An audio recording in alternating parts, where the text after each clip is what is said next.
कि गावना करवला ए हारी जी। ऐसे श्रोता मिलते हैं ना तो गाने का भी मन करता है ना जी। कि गावना करवला ए हारी जी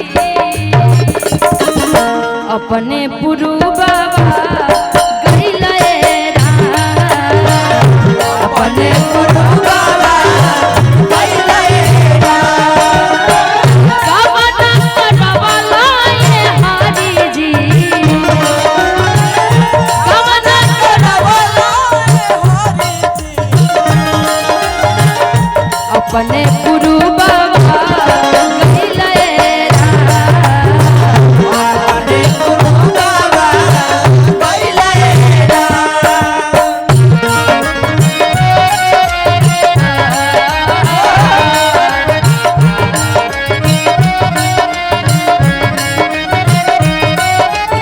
आदरणीय पिंटू सिंह जी की तरफ से बहुत सारा आशीर्वाद है।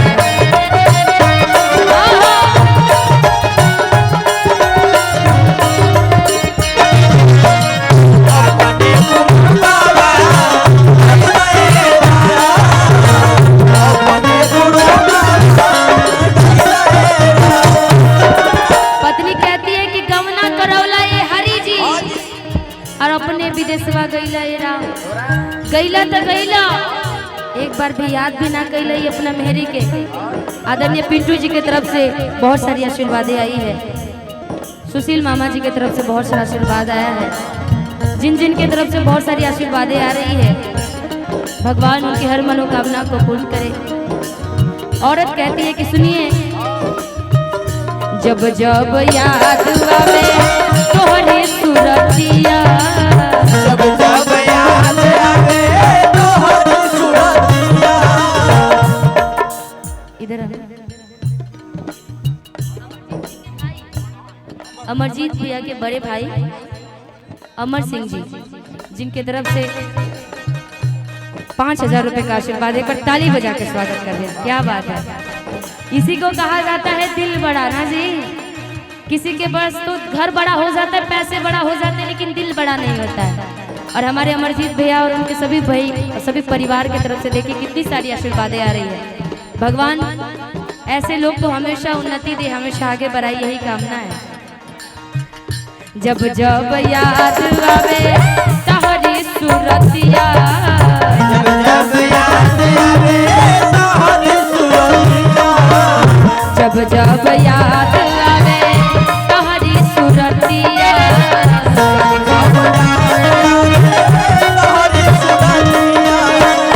कटलो से कटे नहीं दिनवाई रतिया कटलो से कटे नहीं दिनवाई रतिया। जब जब याद जब जब याद आवे तोहरी सूरतिया जब जब याद आवे तोहरी सूरतिया। कटलो से कटे नहीं दिनवाई रतिया कटलो से कटे नहीं दिनवाई रतिया। रोवत कमला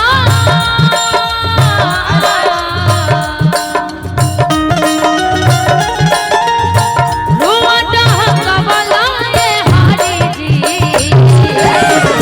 अपने पुरु बाबा गइले राम अपने पुरु बाबा गइले राम। मुझे नींद न आए मुझे चैन न आए मुझे नींद न आए मुझे चैन न आए कोई जाए जाने कहा दिल खो गया जाने कहा दिल खो गया जाने कहा दिल खो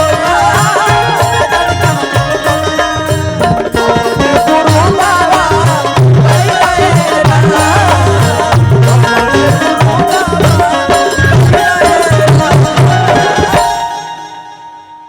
एक आशीर्वाद आपके लिए 2100 रुपये का आशीर्वाद दिए हैं।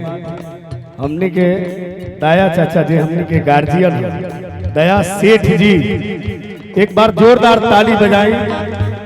बड़ा हमने के चुनाव में मेहनत पहले बानी स्वागत अभिनंदन वंदन करतानी निशा जी आपके लिए की गौना करेला है हरि जी इनका दिल में जाके ये बात लागल। स्वागत अभिनंदन वंदन करतनी आवतनी सोझा है ना आजा। देखा हमारू चश्मा पहनने वाला चाचा आशीर्वाद मिलन स्वागत अभिनंदन। एगो और आवश्यक सूचना बा देखा एगो दूगो कोनो कूलर चालू नहीं खे जोना के तार टूट गइल बा। हम निवेदन करम कि जे भी इलेक्ट्रॉनिक के लोग बा ओके सही कराई काहे से कि काफी गर्मी बा। वो कूलर के टाउन एरिया के 2-3 गो कर्मचारी लाग के ओकरा के सही कराओ जहां से भी आई कूलर बंद बा। स्वागत अभिनंदन वंदन करता नहीं हम अपना चापा चाचा आइल बा अभिनंदन स्वागत बटे। मंकू भाई अभी शांति बैठल बा। एक हमारा भाई है मंकू सिंह बड़ा गंभीर है जाना तनी जब भी खुलला। गब्बर भाई के स्वागत बटे बड़ा रुपया के आशीर्वाद आई रहे। स्वागत अभिनंदन करते हैं तनी झोर के गावा की तनी आई जितना घाम ना बोलरी हो जा।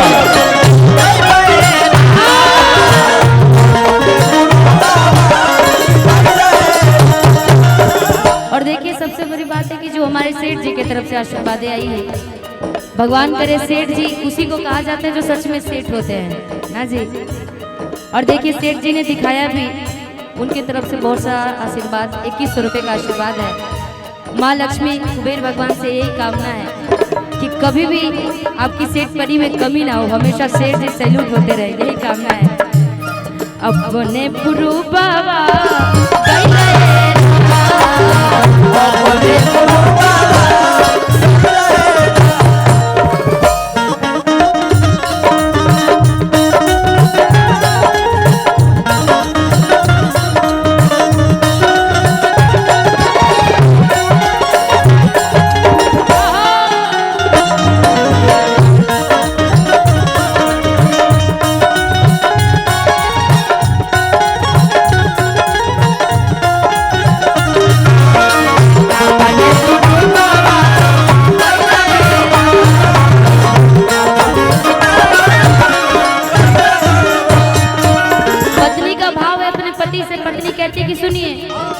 गैला तो गैला एको सनेसो ना भेटैला हमरा खातिर।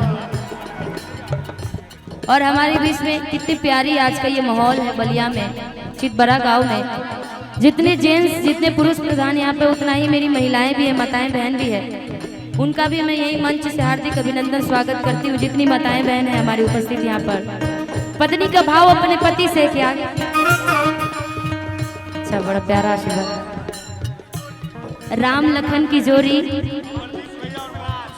अमरजीत भैया और मंकू सिंह जी जिनके तरफ से बहुत से आशीर्वाद ताली बजा दीजिए जी क्योंकि आज के समय में राम लखन की जोड़ी भाई मानना पड़ेगा।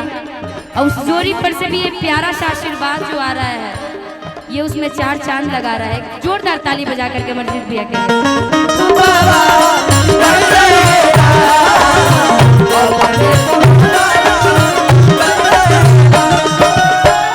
कौनो सने सवाना पतिया पे खबला कौनो सने सवाना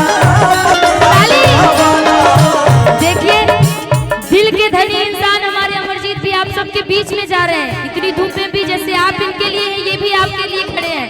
एक बार ताली बजा के आशीर्वाद दे दीजिए। ताली बजा के अमरजीत भैया के लिए ताली।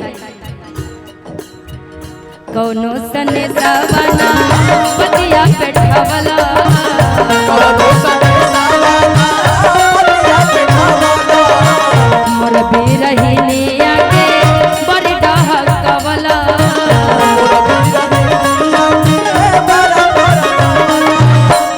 कौनो सने सवाना पतिया पे खबला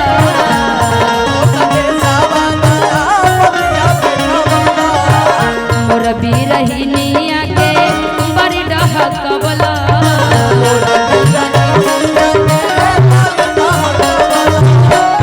कौनो सनसवा कौनो सनसवा कौनो सने सवाना पतिया पे खबला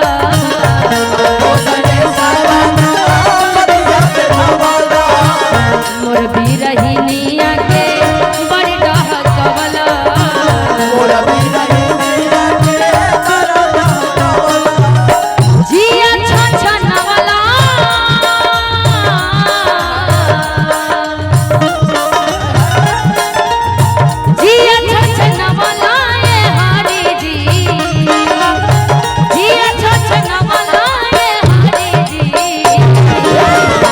अपने पुरुबा गइले